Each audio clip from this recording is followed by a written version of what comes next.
এটা হচ্ছে আমাদের হিথিয়ামের 200 ওয়াট আউটপুট দেয়, 1000 ওয়াট ধারণ ক্ষমতা। আমাদের হিথিয়ামের হিরো অন মডেলের আমাদের এটা হলো পোর্টেবল আইপিএস।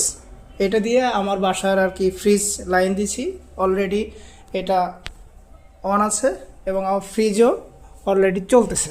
আমি ফ্রিজটা ওপেন করে দেখাচ্ছি। এই যে আমার ফ্রিজটা অলরেডি এই যে লাইটিং জ্বলছে, অর্থাৎ এটা হচ্ছে আমার ফ্রিজটা চালু আছে, সচল আছে। দেন হচ্ছে পিছনটাও আমি দেখাই। পিছনে আমার এখানে আগে বৈদ্যুতিক লাইন দেওয়া ছিল, লাইনগুলো খুলে নিছি। এই যে এইখান দিয়ে আর কি আমি লাইন নিছি, লাইন নিয়ে এইখানে হচ্ছে আমাদের হিরো অনে আমরা হচ্ছে হলো লাইন দিছি। এটা ইভেন হচ্ছে আমাদের সোলার থেকেও চার্জ নেয়।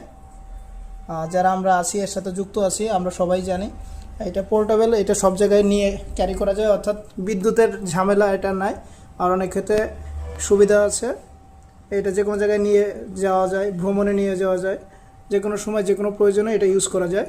এটার ব্যাকআপ টাইম চেক করার জন্য আর কি আমি দিছি। আশা করি আমরা এটা 5 থেকে 5 ঘন্টা প্লাস ব্যাকআপ পাবো। এই যে আমার ফ্রিজের কত ওয়াটার কি নিচ্ছে, ইভেন হচ্ছে হলো এটা আমার হচ্ছে 246 লিটারের ফ্রিজ। এটা কিন্তু অন করছি এবং এটা দিয়ে অনায়াসে কিন্তু এটা চলছে।